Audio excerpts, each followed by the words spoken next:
ہمارے آقا علیہ الصلوۃ والسلام نے بہت پہلے فرما دیا تھا کہ قیامت قائم نہیں ہوگی کہ جب تک حجر اسود کو اس کی جگہ سے نہ اٹھا لیا جائے گا۔ 8 ذو الحجہ 317 سنہ ہجری، ان دنوں کرامتہ جو فرقہ تھا وہ کافی زور پکڑ چکا تھا۔ کرامتہ جس جگہ جس شہر میں جاتے وہاں کے شہر جی ہاں سارا سٹی ہی اجاڑ دیتے تھے۔ بڑھتے بڑھتے جب مقتدر باللہ کے زمانے میں یہ لوگ مکہ مکرمہ تک پہنچنے میں قابل ہوئے تو کرامتہ کے سردار ابو طاہر سلیمان بن الحسن نے حرم مقدس یعنی کعبہ مکرمہ پر حملہ کر دیا اور اس قدر قتل عام کیا کہ زمزم کا جو کنواں ہے وہ حاجیوں کی لاشوں سے بھر گیا۔ جی ناظرین، یہ سب کچھ کیوں ہو رہا تھا؟ What is the reason behind this? وہ چاہتے تھے کہ کعبہ شریف پر جو گولڈ کا، جی ہاں آج بھی وہ پرنالہ موجود ہے جو گولڈ کا بنا ہوا ہے، سونے کا بنا ہوا ہے، اور مقام ابراہیم اور حجر اسود یہ چوری کر کے اسے لے جانا چاہتے تھے۔ حملے کے وقت 2 آدمی پرنالے کو اکھاڑنے کے لیے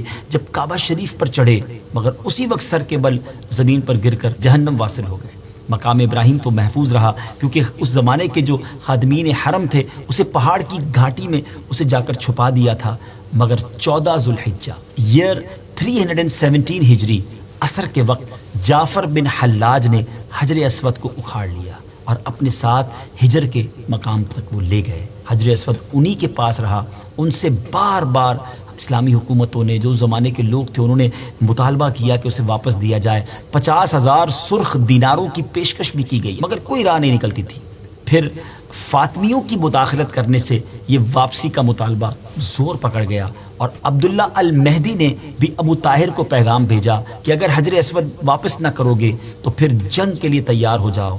تو کرامتیوں نے یہ عذر پیش کیا کہ وہ دوسرے پتھروں میں مل گیا ہے، اب اسے الگ کرنا ممکن نہیں، ہمارے پاس حجر اسود کی کوئی نشانی نہیں ہے۔ اب علماء کرام کا ایک بورڈ بیٹھا اور انہوں نے فیصلہ کیا کہ ان سب پتھروں کو آگ میں ڈال دیا جائے۔ جو پتھر حجر اسود ہوگا وہ آگ میں جلے گا نہیں، پھٹے گا نہیں۔ اس طرح اس مقدس پتھر کی برتری اور مقبولیت کا لوہا منوا کر اسے 22 سال کے طویل عرصے کے بعد 10 ذو الحجہ ایئر 339 سنہ ہجری کو اسے واپس لایا گیا اور پھر کعبہ مشرفہ میں ایگزیکٹلی اسی مقام پر اس کی زینت بنایا گیا۔